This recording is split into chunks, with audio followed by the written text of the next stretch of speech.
One of the UFC's biggest fighters is hanging up his gloves. Another webisode edition of Unpeeled starts right now.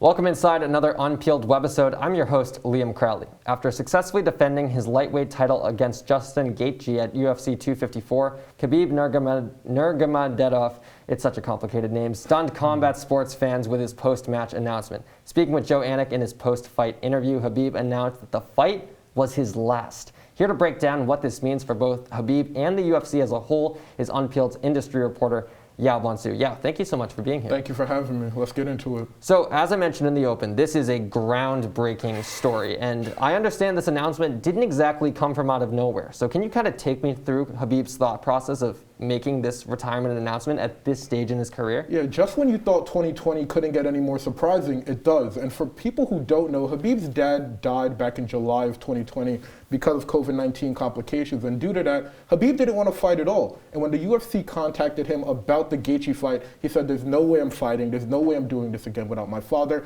But after speaking to his mother for over a course of 3 days, he said, all right, win or lose, this is going to be my last fight, and I'm going to honor my father in a way that can never be redone. Now, Khabib did close out the fight in a bit of a rare way. He used a triangle choke after initially setting up an arm bar, which is one of his patented submission maneuvers. Why did he waste time by not breaking Gaethje's arm? Well, Gaethje has been saying throughout the week before the fight as well, that no matter what, he was never going to tap. And when you're a normal fighter, you hear that and you say, well, when I get this guy in the ring, I'm either going to make him tap or I'm going to break his bone. And for Khabib, he didn't want to do that in front of Justin Gaethje's parents. Why? Because he just lost a parent in itself. You don't want to see a parent go through that pain knowing that he just lost his father himself.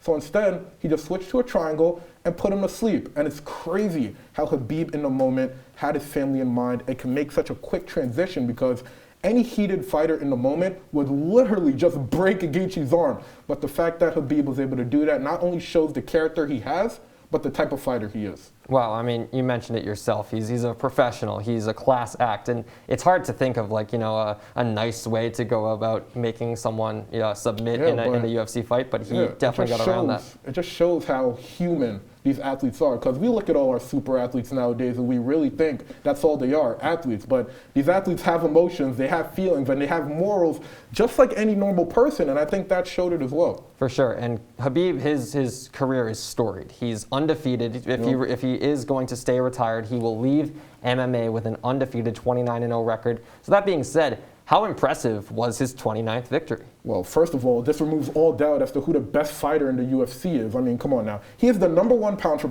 pound for pound fighter in the world now because of this win, and that makes him the best lightweight in the UFC. Not that anybody thought he was going to lose to Justin Gaethje, but either way, he's #1 now. And along with that, Khabib had a broken toe going into the fight. Wow. And in addition to that, he had an undisclosed injury that sidelined him for 4 weeks before the fight. Justin Gaethje came into the fight 100%, but Khabib wasn't nearly at his best, and he still got the job done in the second round. It's remarkable to me. Wow, that's absolutely marvelous to hear, especially knowing everything that he went through before, even though his opponent obviously is not as, to a high caliber as his past opponents. It's still a very impressive victory. So now getting into more questions about this fight, do you think Khabib will stay retired? I mean, we've seen so many MMA legends before say they're retired and eventually come back, and say they're retired and eventually come back. Conor McGregor comes to mind.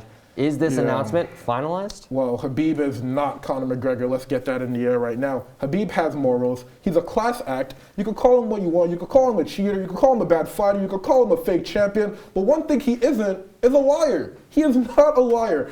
This man values his family. His family comes first. He's a man of his word. And in my opinion, he is going to stay retired for years and years to come. He's not Conor McGregor. He's not going to say he's going to retire, then months later call out people trying to fight. Khabib is a legend. He's a man of morals. He's going to stay retired. And you could argue with someone like McGregor, maybe they would come back because he has more to prove. Khabib, it sounds like he's kind of cemented himself as what, in your opinion, seems to be the greatest lightweight of all time. Now I have to ask, Is he the GOAT overall? Across all divisions, is Khabib the best mixed martial artist we have ever seen? Listen, I'm young. I haven't had an opportunity to see all the UFC fighters in history, but in terms of this debate, Khabib is my number 2, and I'm putting Jon Jones as my number 1. Wow. When you look at MMA GOAT debates, it is predicated on longevity and quality victories. Let's look at Jon Jones. 14 title fight wins. Khabib, 4. Let's look at the types of fighters Jon Jones has beat.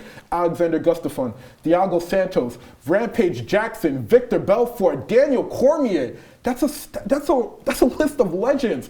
And then when you look at the fighters that Khabib has beat, Conor McGregor, Dustin Poirier, Justin Gaethje, that's only 3 fighters to the stack of legends that I just said for Jon Jones. And in addition to that, I know you said Khabib is 29-0, and that's an easy argument to make. But Jon Jones is 24-1. His one loss, a DQ in a fight that he was dominating. And in addition to that, he's not even done yet. He's not even done yet. So in that case, Jon Jones is not only my GOAT right now, but he is going to solidify it in the years to come. Well, you heard it here first. Jon Jones still the undisputed GOAT in the UFC world. Khabib a close number 2. A seismic shift in the MMA world with Khabib's announcement. We'll have to stay tuned to see who steps up in the lightweight division to fill those massive shoes that Khabib is leaving with his retirement. That's all the time we have for you on this webisode edition of Unpeeled. Make sure you stay on the lookout for another webisode this weekend where myself and a debuting Lucas Vogel will be talking all things esports. Follow us on Twitter and all our socials, Facebook, Instagram,